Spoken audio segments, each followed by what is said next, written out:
Hello, boys and girls, and welcome to A Story for You. I am very excited because we are starting in on some fun stories that I remember people reading to me when I was very little. They're from the early 1900s from a lady named Beatrix Potter who lived on a farm, and she enjoyed drawing pictures of animals. So the first story that we're going to read is very famous, Peter Cottontail, and here is a gorgeous picture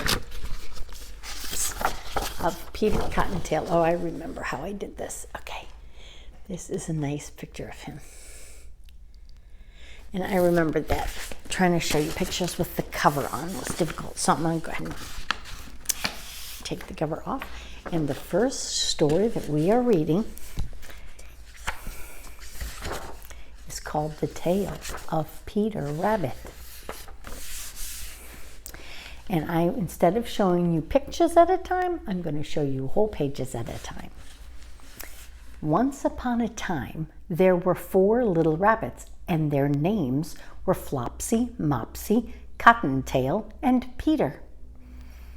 They lived with their mother in a sandy bank underneath the root of a big fir tree. "Now, my dears," said old Mrs. Rabbit one morning, "you may go into the fields or down the lane, but don't go into Mr. McGregor's garden. Your father had an accident there and was put in a pie by Mrs. McGregor."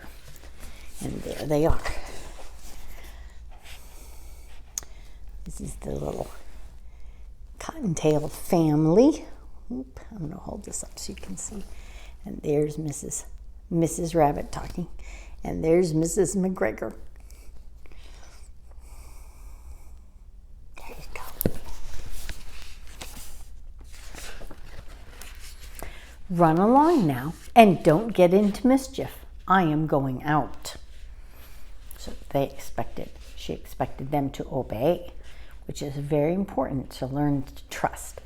Then old Mrs. Rabbit took a basket and an umbrella and went through the wood to the baker's. She bought a loaf of brown bread and 5 currant buns. Flopsy, Mopsy, and Cottontail were good little bunnies. They went down the lane to gather blackberries. But Peter, who was very naughty, he ran straight away to Mr. McGregor's garden. He squeezed under the gate.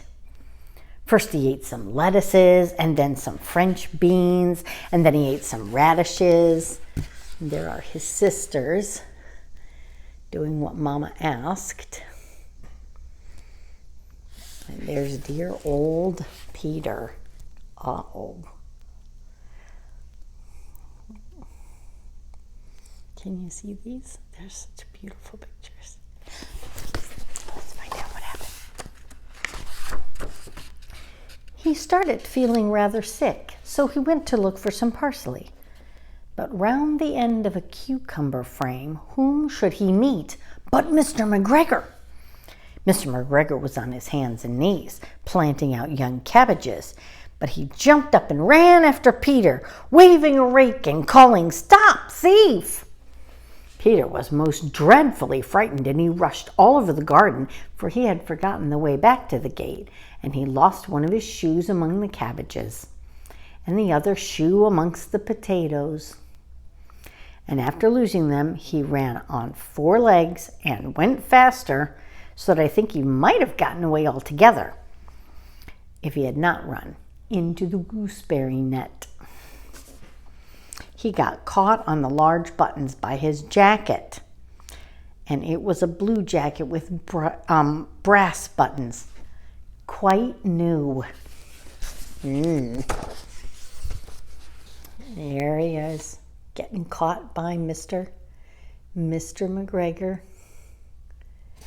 And there he is, running away and getting... You can kind of see when I look at this, how it's looking to you guys. There we go. Okay. Peter gave himself up for lost and shed big tears, and his sobs were overheard by some friendly sparrows. They flew to him in great excitement and implored him to exert himself. Mr. McGregor came up with a sieve, which he intended to pop down over top of Peter, but Peter wriggled out just in time, leaving his jacket behind him. He rushed into the tool shed and jumped into a can, and it would have been a beautiful thing tied in if it had not had so much water in it. Mr. McGregor was quite sure that Peter was somewhere in the tool shed, perhaps hiding underneath a flower pot, and he began to turn them over carefully, looking under each one, and presently Peter sneezed, "Shoo!" and Mr. McGregor was after him in no time. He tried to put his foot on Peter, who jumped out a window and upset 3 plants. The window was too small for Mr. McGregor, and he was tired of running after Peter, so he went back to work. And there he is, getting into the water can. And there he is, running away from Mr. McGregor again and leaving his clothes behind. Silly Peter.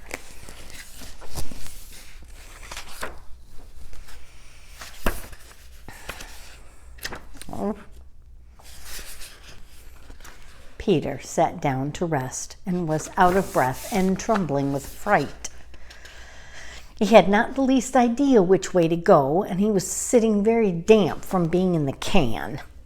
And after a time, he began to wander about, along limpity, not very fast, and looking all around. And he found a door in the wall, and it was locked. And there was no room for a fat little rabbit to squeeze through.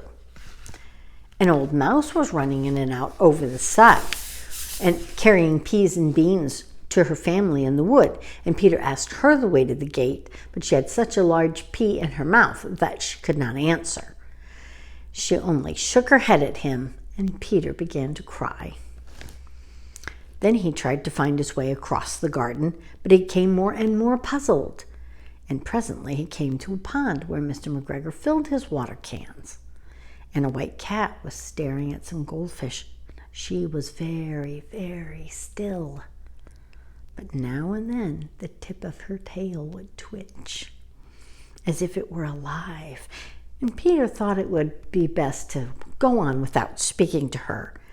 He had heard about cats from his cousin, little Benjamin Bunny. Here's poor Peter looking for the way out. Let's see if you can see him.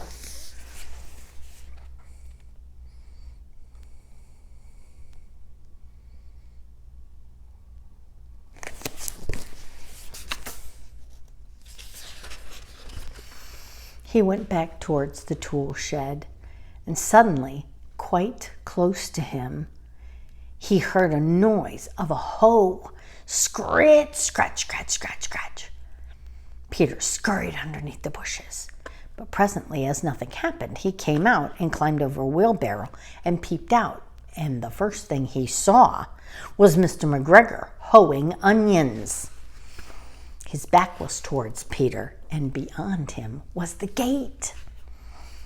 Peter got down very quietly off the wheelbarrow and started to run as fast as he could go along a straight walkway by some blackcurrant bushes.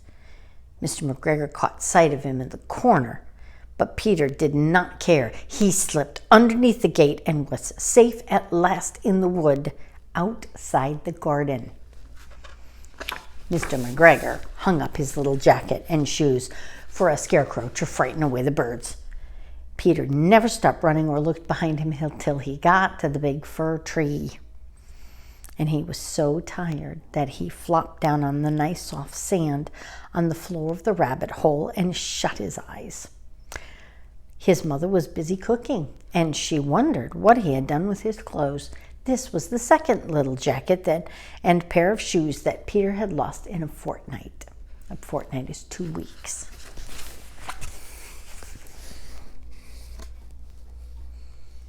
See if I can show some of the pictures closer. And then there's this side. See the little scarecrow we made? Mama cooking. There we go.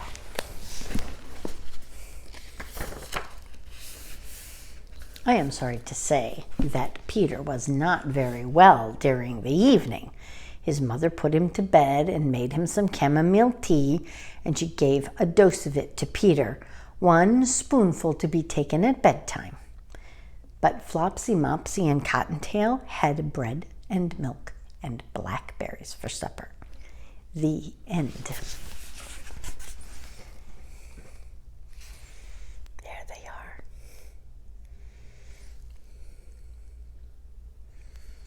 Now, let me take a peek here. I think that the stories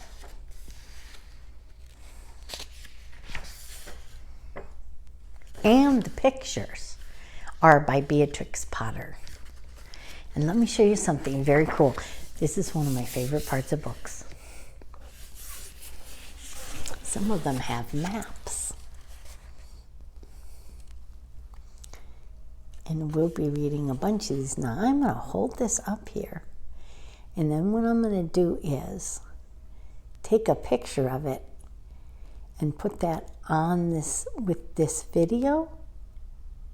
And then when we read the stories, if you want to, your moms and dads can stop the video and show you, based on what we're reading, where it is. Sometimes that's fun. Let me see if I can find, I believe, aha, down here in the corner is where Peter Rabbit and his family live on the map. Right here. Isn't that fun? So, some books have maps on them and they're fun to look at. And that's all for today, boys and girls. And I have enjoyed, again, as always, reading to you. That's all for our story today. Be sure to let your parents know to like and subscribe. And if you have any comments that you want to talk to me about the story, or questions that you have, or information that you have, you can tell your parents and they can put it in the comments. And then if they set up their phone or their computer, when they subscribe, then they can click on the bell and that'll tell you every time I put a new video up. I enjoy getting this time with you. Bye-bye.